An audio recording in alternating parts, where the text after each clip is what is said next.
Why, hello there. I'm Maris. This is GamerQuest. This is Attentat, 1942. This is a game that's on a more serious note. It's obviously 1942. We know some events that were taking place in the world at that time. And this is the Slovakian story of it. So we are in what was Czechoslovakia, and we're talking with family members and people that went through it and trying to get information and things like that. So we're going to start, and we're going to talk to my grandmother here. We've talked to a couple people. Grandpa's in the hospital. So, somber game. Do want to thank the devs for giving me a copy of this to check out. I always love taking a look at stuff like that. I think it's great when stuff like this is made. The acting's really good in this. Obviously, you can see it's live action. It's very well done. So, Grandma, did you know some German man during the war? No bodej, Sikora byl můj šéf, znali jsme se ještě z Mělníka. Já jsem ho jednou potkala v Praze. On tam tako šel, my jsme se poznali a on jako to, a já jsem říkal, co dělám, a on říkal, já dělám na magistrátě. Já jsem říkal, že mi tam náhodou nemohl vzít a on mi tam to potom taky dostal a on mi nabídl to místo, já tam mohla pracovat a nemusela jsem z Prahy odejít a já jsem mu za to byla vděčná. Okay. And did you meet up with Mr. Sikora outside the office? To mi vůbec nepřipomínej. Potom, jak zabři Jindřicha, pořád jsem říkala, jak mi mohla, tak jsem šla za tím Sikorou jako za svým známým. A myslela, že on mi jako hned na to řekl, že má tam nějakého známého na gestapu a že mi to zařídil a byl strašně ochotný, jo. A že mi jako půjdeme do nějaké Nobel restaurace, abych tam přišla. Já jako husa hloupá jsem na to nalítla a šla jsem. All right, so here is now a game sequence. Or like a comic game sequence.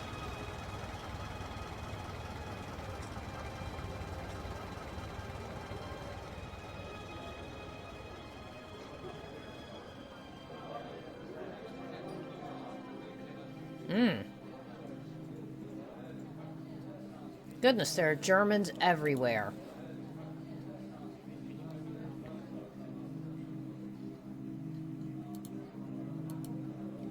Let's see here. I realized that I did not know how to address him. Good day, sir. Why so formal, my dear? We are not at work. Please, you can call me Wenzel. Or Wenzel, probably. Excuse me, waiter. 2 cognacs. Cognac.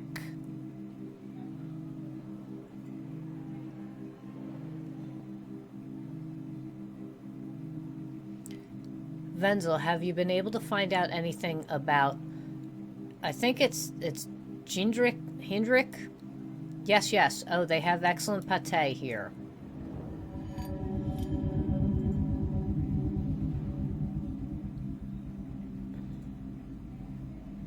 Waiter, bring us a plate of pâté rabbit à la Marcel.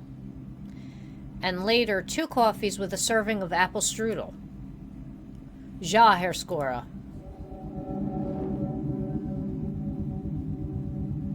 You will not find the rabbit on the menu, you know. It is kept only for important people. I don't like this guy. I'm scared they won't ever let Henrik out.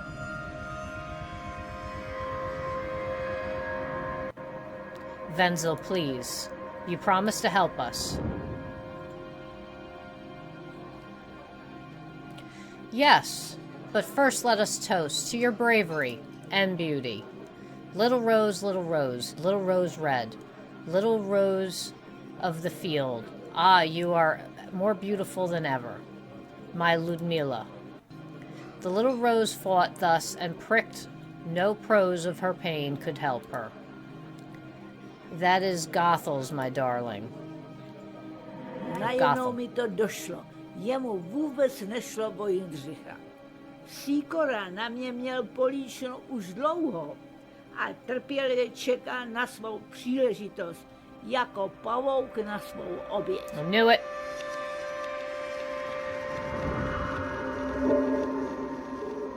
A já teď sama jsem mu vlezla do sítě.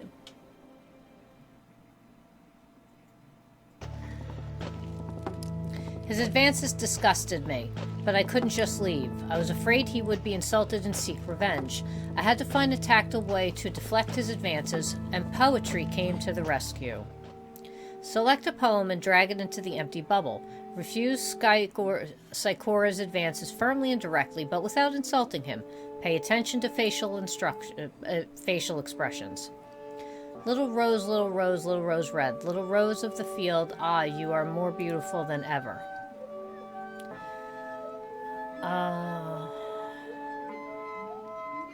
Let's see here.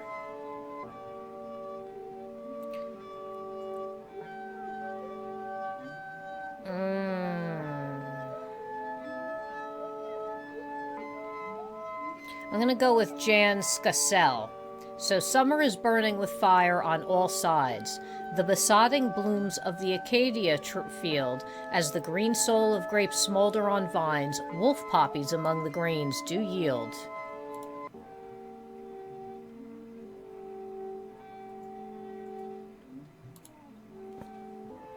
How'd we do?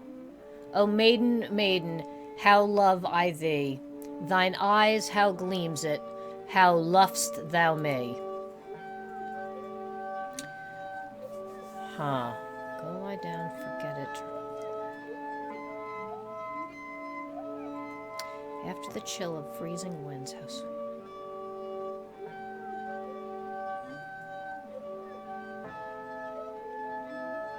Alright, I'm gonna go with Anna Akhmatovia. After the chill of freezing winds, how sweet it is to warm one's numb hands from the cold.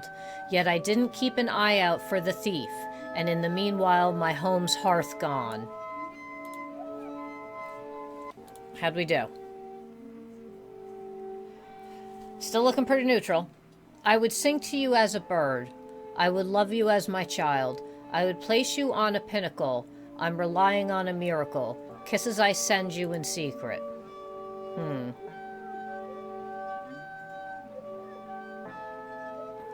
Ha.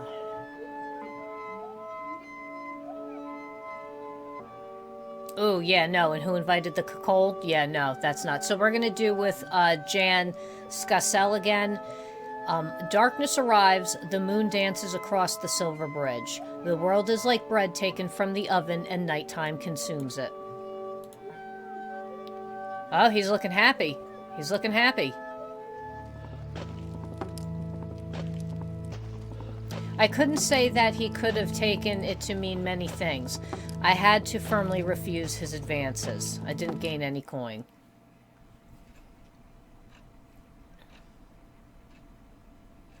Alright, so before that night, Mr. Sikora had never propositioned you before? I'm doing it. Já jsem ho znala už z Mělníka. To byl takovej kluk, on jako kulhal a mě ho bylo líto. Tak jsme se spolu trochu vždycky zastavili, popovídal a on mě i napsal básničku. Ale po čase jsem ho potkala v Praze a to nebyl vůbec on. To byl takovej suverén, to byl úplně jiný kluk.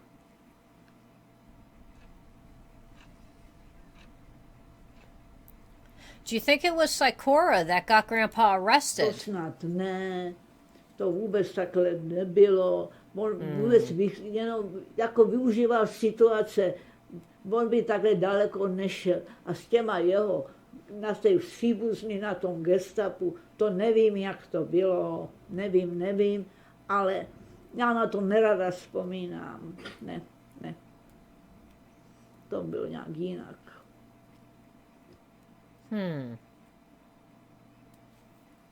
All right, so this is the information currently gained with what we're trying to figure out right now. So let's continue here.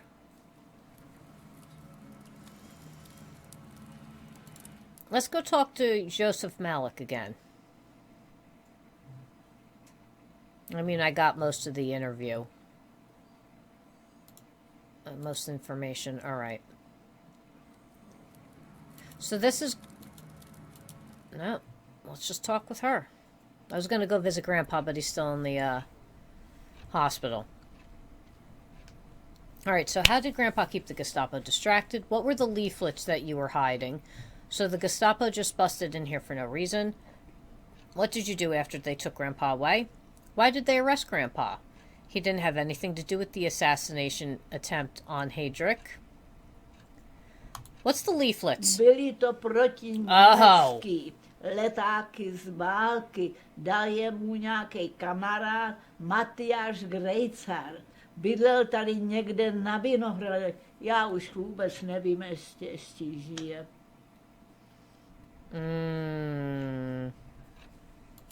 Nevím, jestli je najdu. Děda je měl někde v těch věcech schované, je tam někde. Já se budu podívat. Okay.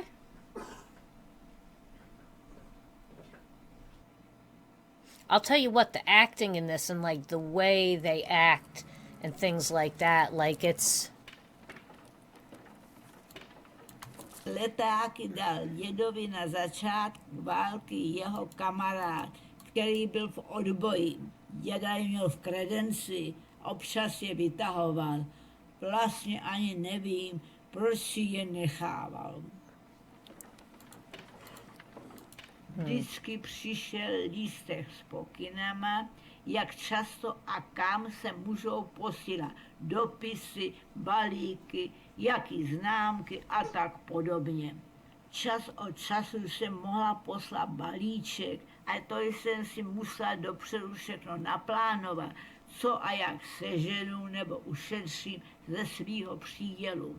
Problém byl s cigaretama, ty byly na příděl, ale jenom pro muže, tak jsem vždycky musela prosit nějaké známé nebo příbuzné. Aspoň takhle jsem mohla dědovi trochu pomoci. That's a shame. Děda byl po válce ve svazu protifašistických bojovníků a pomohl pak vyřídit Marie Červeňákové, s kterou se potkal v Buchenwaldu, potvrzení, že byla v koncentráku, aby dostala odškodnění. Taky zařídil, aby jí dali lázně a ona mu odtamtud poslala lístek. Těsně před osvobozením Buchenwaldu děda onemocněl, takže si tam pobyl nějakou dobu i po osvobození. Vrátil se někdy v červnu. Američani zřídili v osvobozeném táboře jakousi nemocnici, kde se děda náhodou seznámil s jedním českým cikánským děvčetem. Marie Červeňáková se jmenovala. Vrátila se dřív a přišla mi osobně říci, že se děda zotavuje. Chudák holka. Němci zamordovali skoro celou rodinu. Dědu zavřeli nejdřív do malé pevnosti v Terezíně, pak ho převezli do Osvětimi a nakonec skončil v Buchenwaldu. I would say better in Buchenwald than Auschwitz, but I mean neither's good. Samozřejmě tušili, že se v koncentračních táborech děje něco strašného, ale že se tam lidi hromadně likvidují, to jsme nevěděli. Vězni o tom samozřejmě nesměli psát, to se přísně cenzurovalo. A když žiješ ve světě, kde se nic neříká tak, jak je, těžko rozlišíš, co je pravda a co je lež. That is 100% truth right there.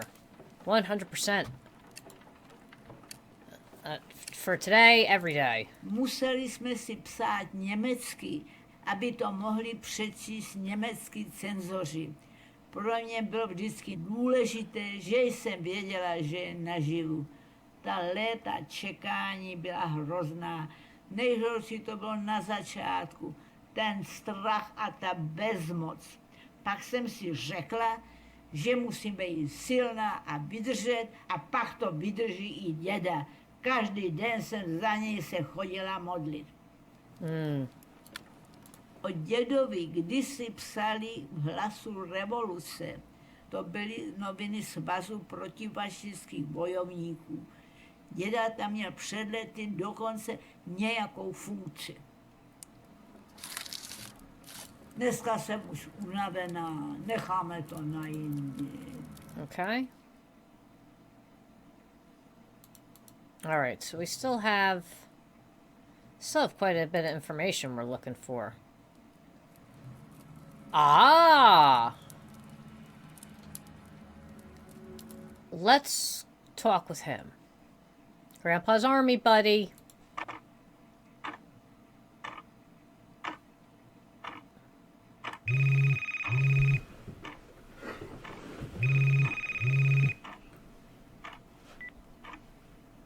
Krejcar, prosím.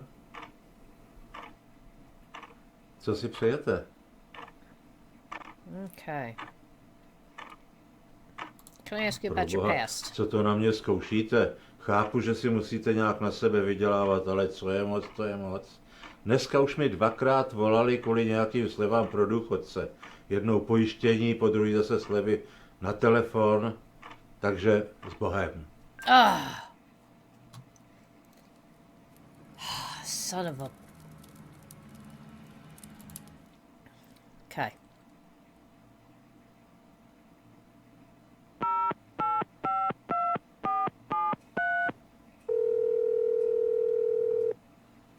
Prosím. Okay. A co jí chcete? All right. What do we want with her? I'm trying to find something out about my grandpa. Bohužel není doma. Zkuste přijít zítra. Damn. 2 swings and 2 misses. All right, let's talk with Grandma.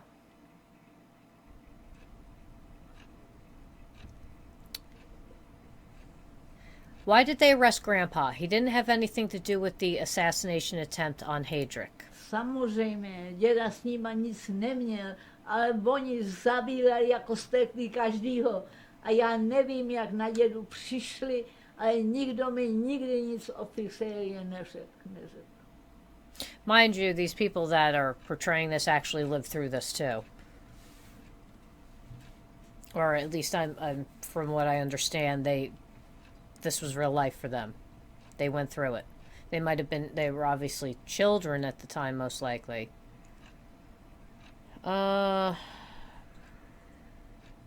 Grandpa never told you? Po válce jsme měli úplně jiný starosti. S dědou to nebylo lehký.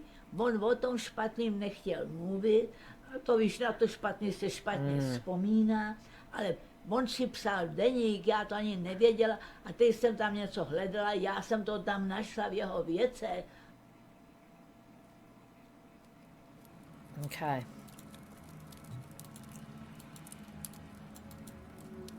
All right. Diary is encrypted. Move parts of the code and find a combination of letters.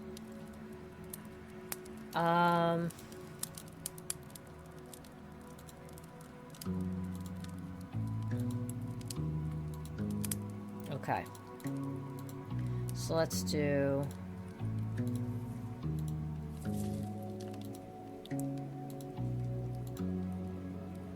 Yep, there we go. I froze when I listened to the voice on the radio. Then I realized that they were really going into battle and we might die. Went to the cinemas today with Egon. We caught Kopic's new film, The White Disease. It was probably the most intense experience I've ever had watching a movie, and it has inspired me to write some things down. So hopefully I will never forget what Kopic was trying to say. How precisely the story expressed not just my own thoughts and feelings, but the crazy times we live in right now, and the mood in the movie theater. It felt as if the audience shared one mind, and we all understood exactly what the film was trying to tell us, even if no one said it out loud.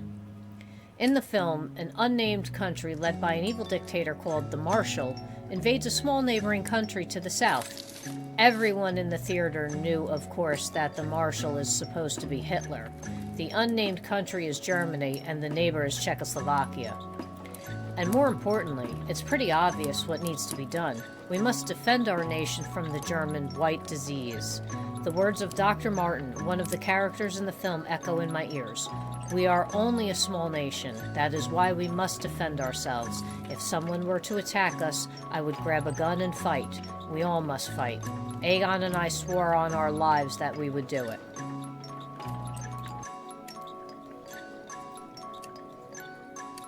My.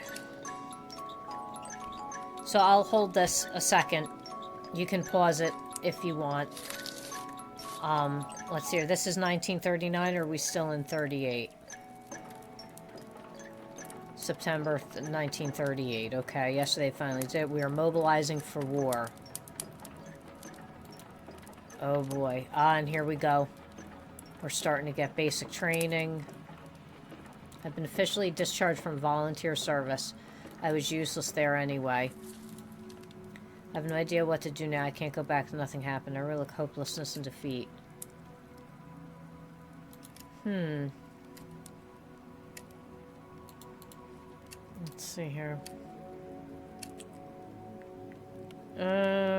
Important weeks. It began Monday. Germans forbade us from celebrating May Day, but Ludmina and I did so anyway. We took a short trip to Rip Hill to watch the sunrise. Rip is a pretty important place for us Czechs. According to legend, it is the place where our earliest ancestor first settled. And let me tell you, when we got there, it was practically a carnival. There were probably 1,000 people on that little hill. Then on Wednesday, we were listening to a live performance broadcast from the National Theater of our great national composer, Smetana. I bet every Czech in the Protectorate was listening. I could almost feel those hundreds of thousands of kindred spirits broadcasting through the receiver. I began to think about my days in the barracks, how me and the guys would play folk songs in the evening, but it is only now, in these tough times, when the Czechs have been discouraged and abandoned by everyone, that I fully understand the strength and power of our national music. Sure, we strutted our stuff like Duke Ellington and jazz band, but nothing could compare to this. So he was... Ludmilla and I got married. Aw. So, when the Gestapo came, he was playing, like, jazz music. That's a no-no. No. Obviously, as you can see, that's not exactly something that they wanted to hear. They were most likely walking by, and that was the end of that. Now, could someone have tipped them off? Of course. Their tentacles and webs and hands were in everything. So, great game, though. Very, very serious. Serious game. Not something you get talked about very often. I think they've done a fantastic job. I like how the music is just kind of like this background kind of jazzy thing, but it fits. It tries to keep the very serious nature of the subjects, somewhat more light in feeling, and I think it's got good effect. So like the video, subscribe to the channel, and I will see you all later. Bye-bye. Mwah.